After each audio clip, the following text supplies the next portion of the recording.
You know, I was telling you about this power of words and concepts. Your Mark Twain put it very nicely once when he said, cold, he says. If the thermometer had been an inch longer, we would have frozen to death. That's pretty accurately put, you know. We do freeze to death on words. It's like, it's not the cold outside that matters, but the thermometer. It's not reality that matters, but what you're saying to yourself. You know, they told me a lovely one about a guy in Finland.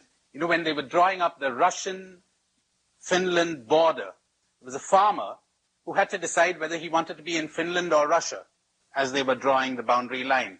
So after a long time, he said he wanted to be in Finland.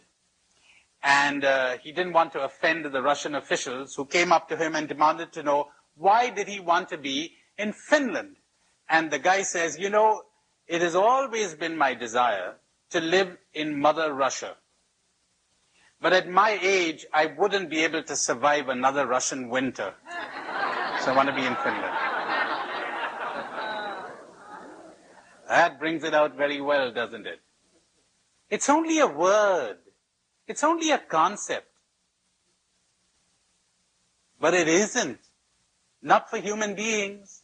Not for crazy human beings. There was a man who once attacked a guru, the master, for claiming this, that human beings were mostly reacting to words, not to reality, as I explained to you this morning. The governor, a beggar, an Indian, an American, the cardinal, archbishop, the Pope, Mother Teresa. I wonder how many would be capable of seeing Mother Teresa? Or would they be seeing what they heard about her? Or would they be seeing what they're expecting? So we're frequently not looking at reality. We're almost never looking at reality. So this master was attempting to explain to them how human beings react to words. They feed on words. They live on words.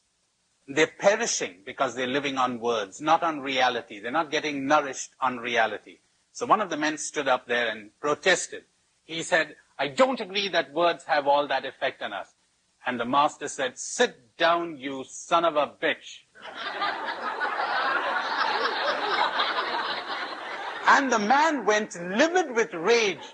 He said, you call yourself an enlightened person, you call yourself a master, you ought to be ashamed of you, and so on and on for a couple of minutes.